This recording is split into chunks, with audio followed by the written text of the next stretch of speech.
working with a lot of other business owners, they have to have a little bit of creativity and aspiration to do things bigger and better. I get frustrated sometimes because my mindset as an entrepreneur is creativity, and some people don't think that way. I would meet with entrepreneurs that were frustrated with their CPA because their CPA doesn't think like them. So what does that mean? Well, entrepreneurs are more risk takers. They're more innovators, visionaries. They're trying to do things bigger and better, different. That's what it's about. That's what entrepreneurship's about, right? I got like 4 coaches right now because I'm trying to get someplace I haven't been before. I have to really slow down and think about, what does that mean to me? Why am I excited about that? What's the goal of the goal? Like, to ask yourself that, right? Because to your point, it's like, well, I'm supposed to set goals. Yeah. Well, like, why? Like, for what? Welcome to the Everyday Leader Podcast. Leadership is a choice. Join me, Matt, and my co-hosts Drew and Tate each episode as we break down how to lead powerfully in your family, team, and organization. Welcome to another episode of the Everyday Leader Podcast. Today, Drew and I are excited to be with Brian Kofford. Brian, thanks so much for being on the show. We're glad to have you. Yeah, thanks for having me. So I met Brian at a workshop last year, and we've just stayed connected. We went to breakfast and we've connected each other with different people. And Brian actually hired his executive assistant using Hire Aligned. And so anyways, we got to interact quite a bit. And Brian's great. Brian is a CPA and so much more than that, right? We'll get into that a little bit, hopefully today. And by trade, that's that's the industry he's in. So as many of you know, on our show, we talk about how leadership is a choice and how it doesn't have anything to do with your circumstance or with your role or title or age or experience. And today, and even we've brought people on our show before where we've talked about, hey, even if you're not a business owner or not the CEO, like, here's how you can be a leader within your company or within your team. And that's awesome. And today we are going to specifically talk about entrepreneurship. Brian is an entrepreneur. He was raised by an entrepreneur. And he helps a ton of entrepreneurs with their finances and tax strategies and stuff like that. So we do want to talk about leadership today through the lens of entrepreneurship. So Brian, would love to hear a little bit about your story. You were mentioning some of the things that have impacted you and how you decided to take the path of entrepreneurship. And would love to hear more about that story and kind of where that started for you and how you took that initiative to create what you've created today. Yeah, so I have kind of a fun story. When I was an impressionable 14-year-old, my dad quit his job as a financial planner. He worked for Edward Jones, and he just decided to become an entrepreneur. And he did that for about a year, and he just did different, created different little businesses in Lyons, Colorado, where I was raised. And after a year of doing that, the next summer, he's like, "Hey, we're going to go to Mexico. I've always wanted to go to Mexico." We're like, "Great." So what that ended up becoming was this great adventure, going to Mexico in a van and a tent trailer. I'm the oldest of 5. I was 14. So my little sister was like 5. And we went to Mexico and bounced around in this trailer, in this pop-up, tent trailer, bounced around in different campgrounds that had swimming pools and showers because we didn't have a shower in the little trailer. And we bounced around for the entire summer. We left the week that school got out, and we came back in the end of May, and we came back to mid August, the week before school came back in. And I just remember as a 14-year-old kid, we're a month into this, and it's just like, who does this? Who just takes off for 3 months and with no agenda and just has this adventure every day of talking to the people and trying to learn Spanish and going to the markets and buying food and, where do we want to go? We've been here for a week. Let's go to Mexico City and look at ruins or whatever. Let's go down to the coast. We just had this great adventure. And I just remember as a 14-year-old kid, I was like, this is the ticket. People don't do this if they have 2 weeks vacation, from their employer, right? They don't spend 3 months in Mexico. So that was, I think, a big game changer for me. And then throughout my youth, me and my brothers just worked for my dad in his businesses, and he did different things. And so that's just how I was raised. So I went to BYU, got my master's degree in accounting, tax specific. And I just knew that I wanted to kind of take the path in the accounting world. You can work there's 3 different main paths you can go. You can go into industry, you can go into government, you can go into public accounting. And so I ended up going into public accounting, and just because I was an entrepreneur and that was my flavor. And then I just had, a lot of fun the last 25 plus years owning my own CPA firm, working with business owners, entrepreneurs in different shapes and sizes, and just helping them navigate, complicated tax laws and financials and all the things that go along with being an entrepreneur.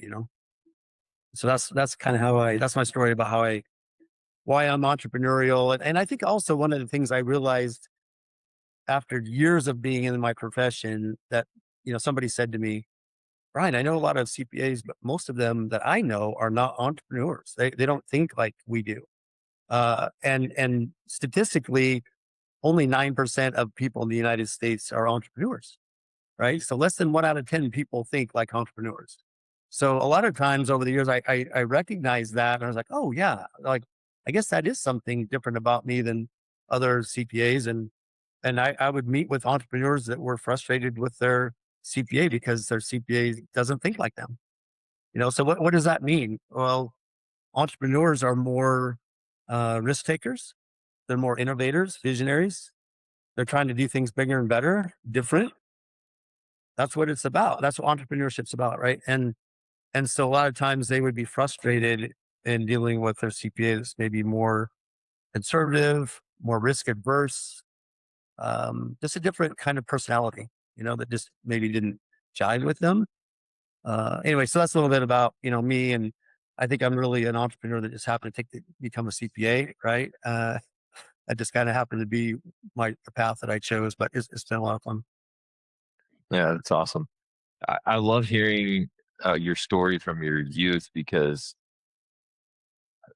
I mean, I'm in that season. My kids are 10 and 2, and we are creating memories all the time. And it's just, so I love that even though maybe even at the moment you didn't even express that, it's like that was something that I just love imagining 14-year-old Brian being like, who does this? Like, I hope my kids look around sometimes and are like, who does this? Yeah. So that's awesome. Yeah. Yeah, Brian, we homeschooled our kids for the first time this last year. Okay. And entrepreneur, that's been awesome because now we haven't had school to keep us from just going and doing things. My daughter wants to go back in, so I'm like having this little like internal battle of let her do what she wants versus keep the entrepreneur family dreams going. But so Right. that's awesome to hear. Love to hear that. Brian, one question for you. We love asking our guests how they would define leadership. So I guess when you hear that term, like how would you define it? What does leadership mean to you? Yeah, that's a great question. I think when I hear leadership, I think about experiences like I had with my coaches growing up, right? I had a football coach specifically, Mr. Johnson, that was a great leader. I felt like he was very inspirational. He motivated us to do our very best, to go beyond our comfort zones, to just put everything on, that we had into it. And so I think when I hear leadership, I think of people setting examples and inspiring others to be their best selves and to stretch and just improve and to become better. So it was a great experience for me working with him. So that's what I think about leadership is just inspiring people to do better and giving them a direction and giving them examples of how you want them to behave. Yeah, I love too that you referenced the first person coming to mind is a youth football coach. That's Yeah. incredible. I don't know if we realize sometimes, especially if you're listening to this and you're in a role with youth or young people, that like leadership can start at an early age. Those principles. That's awesome. Yeah. Yeah, for sure. Okay, so Brian, talk to us a little bit about like either what you saw through your dad or what you've experienced yourself. Like, what is the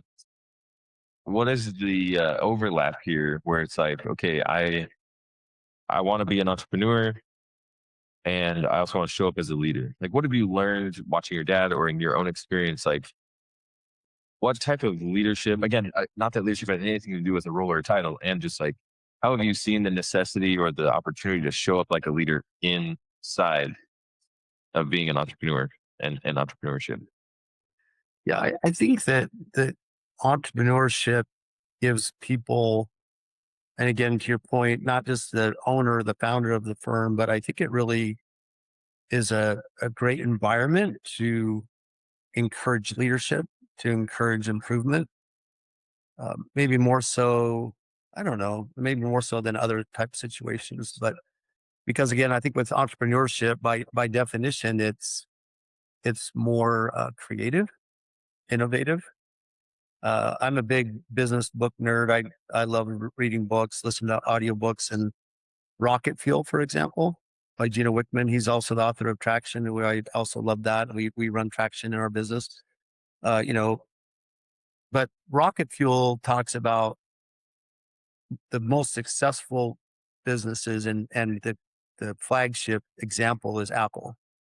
That typically there's a founder who is a visionary, Steve Jobs, and an integrator, someone who executes on the vision, Steve Wozniak. So um, again, I just really feel like with entrepreneurship, in my experience, not only in my own business and being a founder, but also working with a lot of other business owners, they're trying to, what are they trying to do? Like they're not content with working for somebody else. So they've got a little bit of, they have to have a little bit of visionary in them, a little bit of creativity and aspiration to do things bigger and better. I think that just comes with the territory, right? And so all of those things for me foster more leadership, more opportunity to do things different, to do things bigger and better.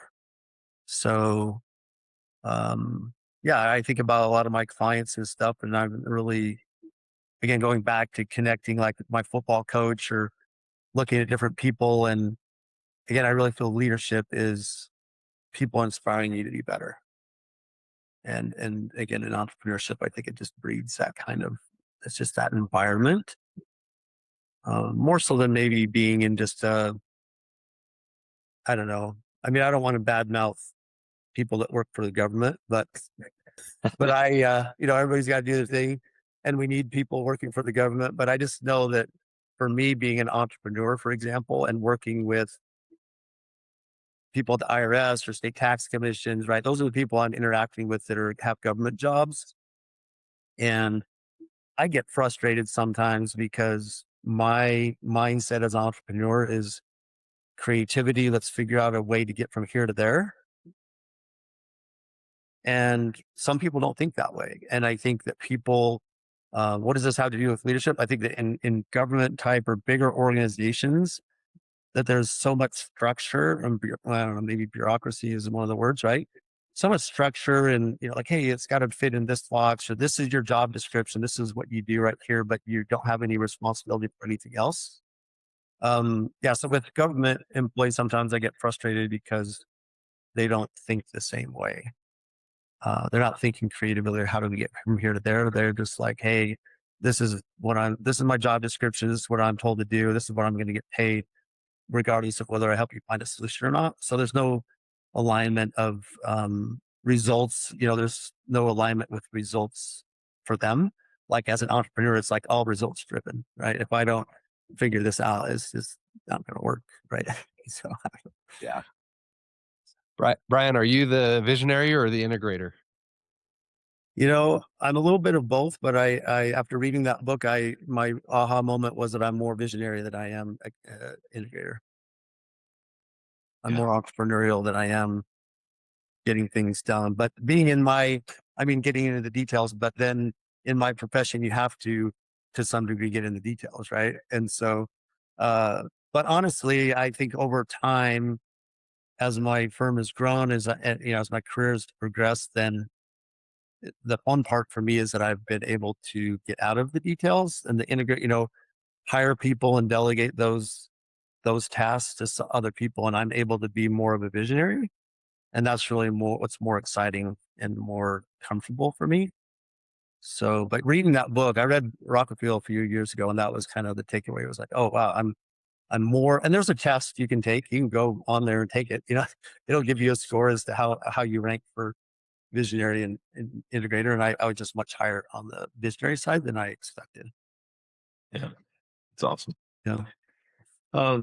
Besides not having an integrator around them, what are some other issues that you see in your entrepreneur clients? Just what are some of the struggles that you see them go through, and how have you, from a financial standpoint, been able to help them? I'd love to actually just understand more, and for our listener to understand more about like how financial strategies and approaches on that side of things can actually really benefit an entrepreneur and their business. Yeah. That's a great question. And I think that what I've come to realize in the last few years, as I'm, older in my profession, I've been around for a long time. I've owned my own practice for over 25 years. And I was working for other regional and local CTA firms before that, right? So I look back at this stage in my career, kind of towards the tail end, and I think, what have I learned from my experience as an entrepreneur, passionate about business, passionate about people? What have I learned from my experiences, interactions that can help other people, or what things, how can I make some of it is just how can I make a bigger splash? Like how can I have impact on more people and help people from what I've learned and the things I've gained. And so my takeaway from that, or where I've come to, is I think there's two really big issues in entrepreneurship that need that there are areas that need some help. And one of those is that I think that it's common for entrepreneurs to get into a rut.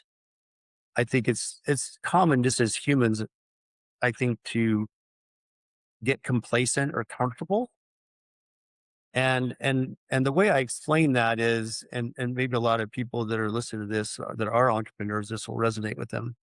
And that is, I think that there's a huge percentage, and I don't know what that percentage is, but it's it's over 50%, I'm sure, of business owners, entrepreneurs get into what I call a lifestyle business. They're running a lifestyle business. Well, what does that mean? It means it supports their lifestyle, which is not a bad thing, right? We've talked about having, flexibility to take more than 2 weeks vacation, or homeschool your kids, or do things and have more control over your work-life balance as an entrepreneur. Surely that's one of the biggest benefits I felt and saw with my dad.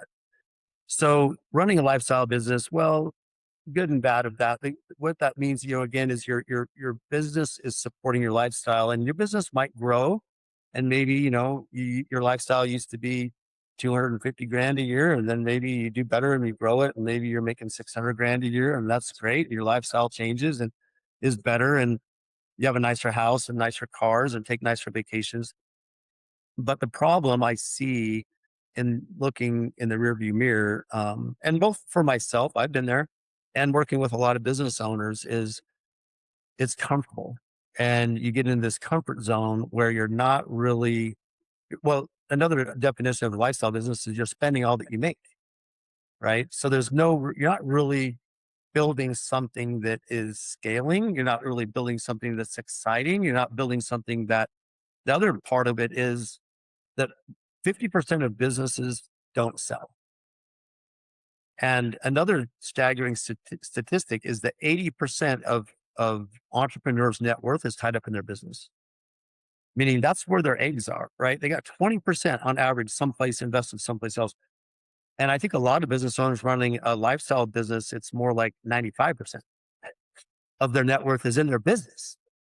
And so if you get in this business and you're just running a lifestyle business and you're spending all that you make, then you're not building something that you can sell. That's the other part, right? So running a lifestyle business and spending all that you make is problematic because you're not putting money aside. You're not taking or you're not taking money off the table and putting it, investing in other things, because so much of it's involved and so much of your attention is in your business. And then so when 80% of their net worth is in their business and 50% of businesses don't sell, because why? They've never prepared to sell. Right? There's a lot of things that business owners need to do to prepare to sell their business, starting with everything can't go through you. And entrepreneurs, by definition, we're DIY guys and gals, right? We're going to do it ourselves. We're going to do it bigger and better.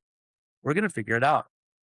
And that works to a point. But, and again, that's where I think a lot of business owners get stuck. And so there's like, well, how do you then take it to the next level? How do you plan for an exit? How do you do things in a way that you're not in the middle of everything? You're building something that's bigger than you, and you have people and processes. And going back to, I mentioned traction earlier, traction talks about 6 different areas of your business and focusing on those 6 things instead of 100 things. So that's one of the advantages that I feel in traction. But yeah, it's how do you build the processes and the people and build a machine, a business that you've helped to create, but it's not, all the decisions can't go through you. Because again, why 50% of businesses don't sell is because the things that life insurance people talk to us about, right? Attorneys talk to us about the D's: death, divorce, right? Disability, disagreement. You don't want to be partners anymore. One of these things is going to happen, right? It's just going to happen eventually. And what happens is a lot of times those things precede the business owner being ready. And the business owners, they're just doing their thing. And again, getting into the lifestyle kind of rut, and just you're busy and things are going pretty well. You're making money. You've got a nice lifestyle, but they just don't. I just feel like there's a huge gap that business owners generally don't think ahead and be like, hey, you know what? I need to have somebody help me figure that out, because I don't know. I've never prepared a business to sell it before. And so again, yeah, those are a couple of big things. I think lifestyle business, pros and cons, challenges, problems with just staying stuck there. And then also just not seeking the help or thinking ahead to be like, okay, how can I do this better and structure it so someone else really wants to pay me a good price and buy it from me someday, so I can take those chips off the table and retire. Right. So those are a couple of big things that I've just come to realize in my experience in the last few years, that's really where my focus is in trying to help in both those situations. And we do that with fractional CFO work and helping them to get better numbers, and from a finance side of things, help them to scale. And then, tax savings and strategies as their income level goes above, especially above $1 million, and they start paying 6 figures in tax, right? That they've never paid that kind of tax before. So, yeah, as you scale and grow, there's some pain points that come along with that. And we're trying to help to address those on the fractional CFO side, tax savings, proactive looking ahead, and then also helping to connect them with the right people that can help them prepare for exit. Brian, what would you say is like, why does that happen, or why do people get stuck in that lifestyle trap? Is it they don't have a vision that they can scale their business? They've never had to lead people and delegate and give up control of their baby? Like Yeah. Yeah. what have you seen there? That's a great question. I think we've talked about, I've hit on some of these things. The DIY kind of mentality, do it yourself mentality is a part of it. Comfortable is a part of it. You get in a comfortable lifestyle, you're making 6 figures, you're doing well, you take the vacations you want, so it's comfortable. And so that's the catch, I think, is entrepreneurs like to be in control. And so it's hard to relinquish that and have faith in other people. Back to you guys talking about leadership. I mean, when you're a business owner, founder, you've got a lot of people looking to you, not only influence that you can have on your clients, of course, but then your employees and the team that you're trying to build. And um, so yeah, I think that those are some of the reasons, comfort, wanting to maintain control, not seeking outside help and direction, um, to look at how you do things differently. And I think, one of the other things that I really appreciate, Matt actually connected me to he invited me to a webinar last summer, and they were reviewing. It was a book club kind of thing, and they were reviewing the book, The Science of Scaling, by Dr. Benjamin Hardy and Blake Erickson.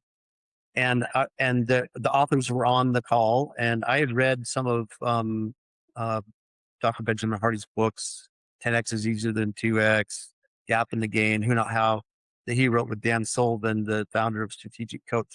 And I liked all those books, and all those books resonated with me and helped me, most of all, the science of scaling, to think differently. And that's what helped me to kind of get a framework and some context or instruction around how do you get out of that how do you get out of that comfort zone? How do you get out of the rut of just being comfortable running a lifestyle business? How do you do that? Well, how you do that is you set a 10x goal with a 3-year time runway, and it makes you rethink everything, right? And there's really some powerful. Dr. Benjamin Hart is a psychiatrist by trade. You know, he's studied human behavior, and so some of the takeaways there are: if you set a really big, what seems to you an impossible goal with a really short timeline, then it makes you rethink everything, and it makes you work from that goal backwards as to what you do today is dependent upon and being driven on where you're going, right? What that goal is. Where our default is, we make decisions in the present based on the past. So if you've run a lifestyle business, and I've had a lot of clients that run lifestyle businesses. And again, I'm not saying that's necessarily a bad thing in itself, but you get into that rut and you're growing by referral 10% a year, right? So pretty soon your business is twice what it was a few years ago, and your lifestyle is bigger and better. And you think, hey man, everything's awesome. But this idea of a 10x goal and thinking from that future that you haven't ever accomplished before and working backwards to what am I going to do today to get there is a complete paradigm shift and a game changer, I think. And one example, we put together a little video about this. So I'll just give you a personal example. I've been an athlete my whole life. In my older age in recent years, kind of migrated from doing triathlons to cycling and doing, being a weekend warrior for many years, just going out and riding 100 miles in a group ride and stopping for lunch or whatever and doing my thing and finding that challenging and fun. But about 3 years ago, as it relates to impossible goals and what do you need to do to change things up, and what's the power in being here and then wanting to go here that you haven't, some high goal that you've never reached before. So 3 years ago, I applied to race in the Logan, Utah to Jackson Hole, Wyoming, 1 day, 207-mile bike ride, right? Over 3 mountain passes, 8,400 feet of elevation. Well, so to put that in context, if any of you haven't ridden a century ride, most century rides like marathons are flat, right? They want people to come back year after year and pay them their entry fees and have fun. So all these century rides, 100-mile rides that I had done on Saturdays were like flat. And then all of a sudden I get accepted into this race, and it's over twice as far as I'd ever gone in a day. And it's 8,400 feet of climbing over 3 mountain passes. And so I was like, holy crap, like I got 3 months to get ready. I got accepted like the middle of May, and the race is always the end of the first week of August or September. So I'm like, I need to hire a coach. Like I need to hire somebody to teach me and help me to prepare for this. And so again, I think there was a lot of parallels between me going, and now all of a sudden I have this goal that's twice as high as I'd ever been before. And so I hired a coach, I hired a nutritionist to help me with fueling. And that coach just helped me with workouts totally different than I ever did before. He'd been there, done that. He'd helped other people go where I was going. Right. And so I'm like, I had confidence in him to be like, hey, there's somebody that can help me to accomplish this big goal.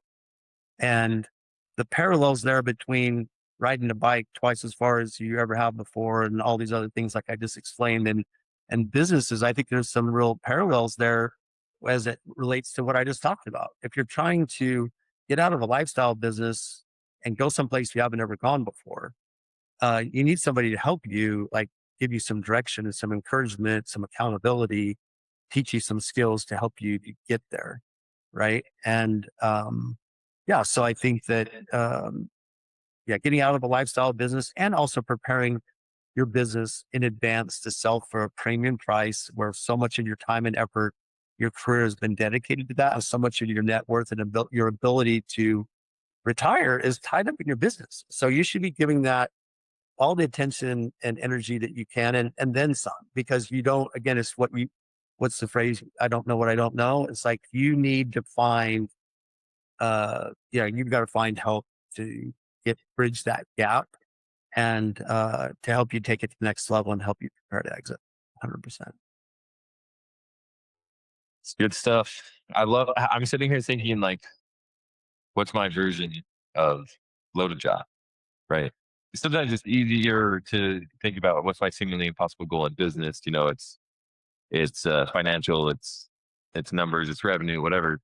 And I'm sitting here thinking like, what's that for me? Not like outside of business. So I appreciate that. That's a really interesting thought. And I encourage our listener to consider that. Like, what's your seemingly impossible goal Yep. outside of maybe even your business or work? That's Yep. just going to have you think about your commitment different and the effort you would take to achieve something. That's really great. Well, and it's easier said than done, right? Because I'll just share some personal examples. Well, I just shared one about hiring a cycling coach, but I think that for me, being a logical, organized kind of person, that it's hard for me, and I think it's hard for a lot of people to set a really high goal. You talk about an impossible 10x in 3 years or less. Well, that's a stretch because I want to think like, okay, so what's the plan? I'm here, and what are the stepping stones to get me there? And when you do that, it's like you can't do it. You can't because you don't know how.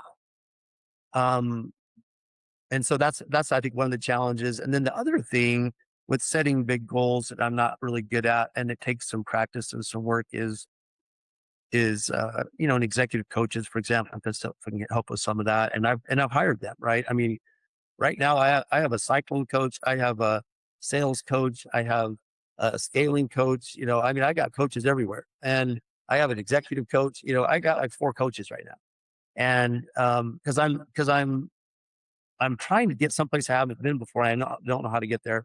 But the point I was trying to make is that I think a lot of times maybe other people listening, this will resonate with them too. But I have to really slow down and think about, what does that mean to me? Why am I excited about that?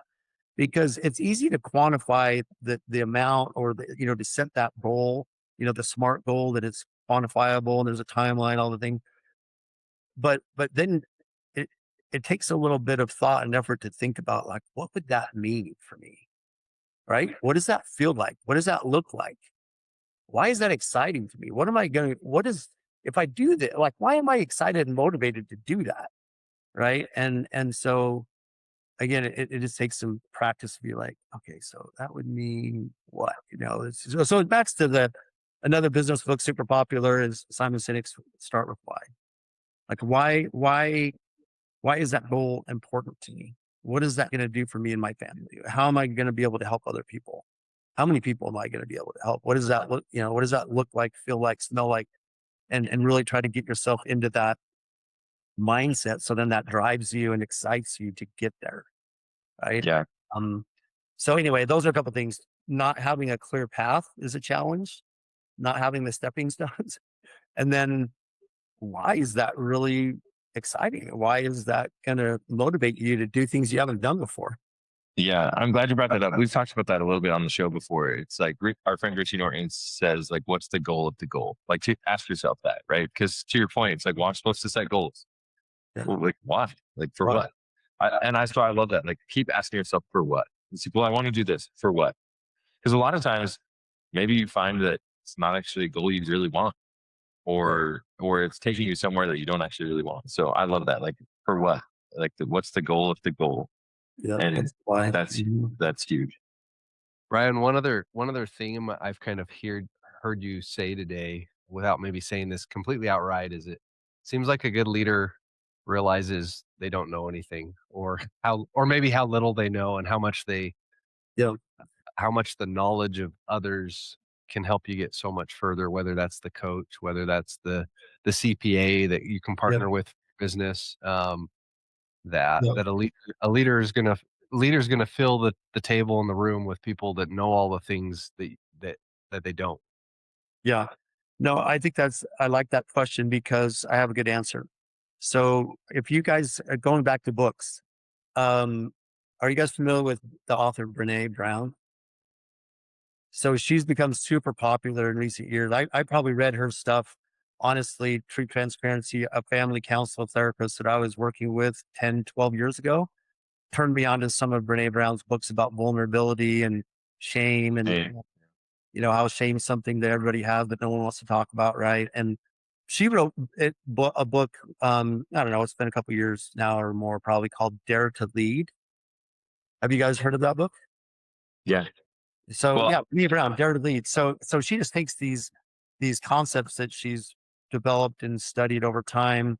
And it is that vulnerability is showing up and being honest despite what the responses might be. That's what vulnerability, if I recall her definition, it's like being honest and transparent about you and your weaknesses, not knowing how that's going to be received.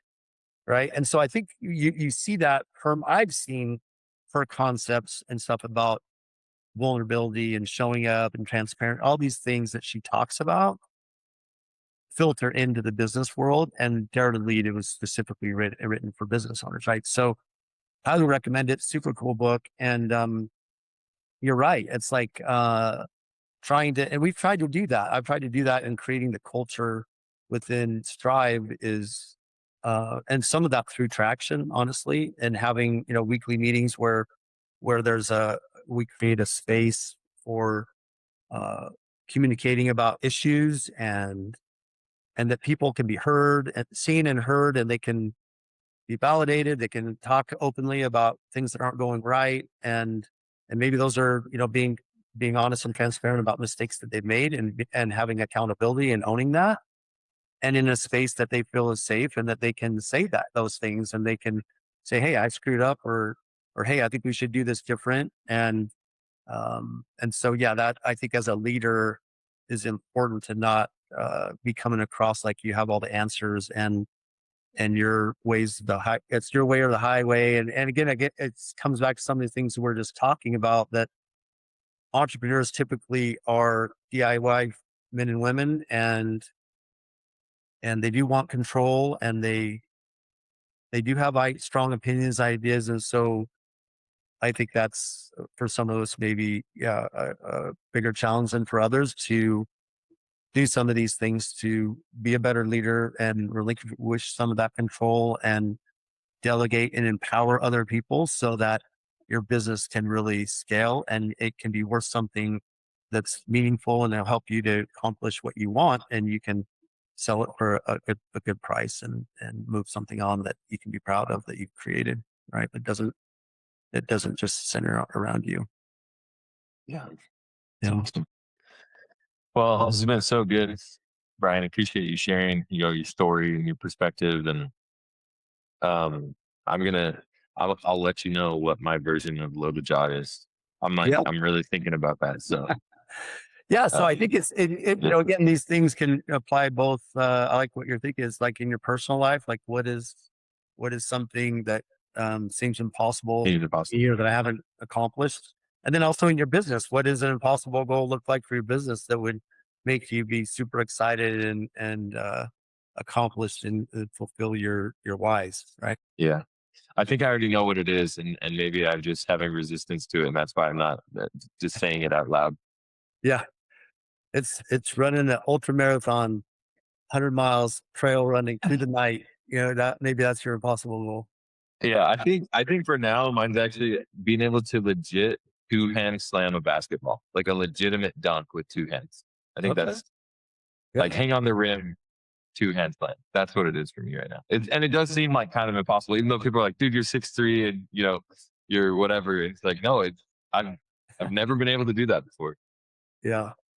I think you're probably being inspired by all the NBA basketball you've been watching Yeah. recently, but those guys make it look easy. Yeah, I'm not very inspired by the NBA. To be honest. No? I'm just Well, It's awesome. regardless of what your opinion is about the players or what they do off court, you have to watch those guys on the court and you go, It's quite I go, impressive. wow, like those, they just make it look easy, you know? Yeah.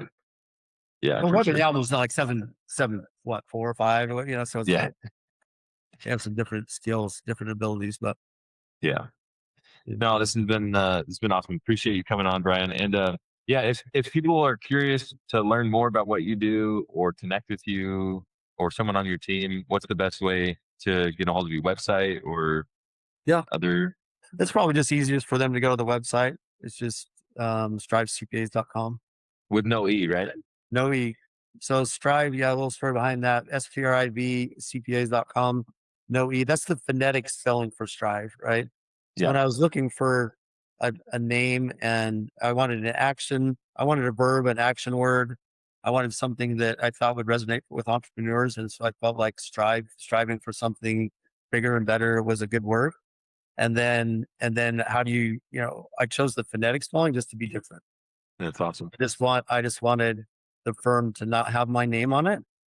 Again, to the end that it's not all about me as the founder. And anyway, that's the story behind why Strive has no E. That's awesome. Okay. StriveCPAs.com. StriveCPAs.com. Okay. Amazing. Thanks, guys. Yeah. Thanks for being on, Brian. And the invite we have for our listener every time when we do a show is today's the day. So whatever came up for you as you listen, whatever seemingly impossible goal you're considering, not tomorrow. Like declare it today, start working towards it today, start taking action on it today. Today's the day. Thanks for joining us on the Everyday Leader podcast.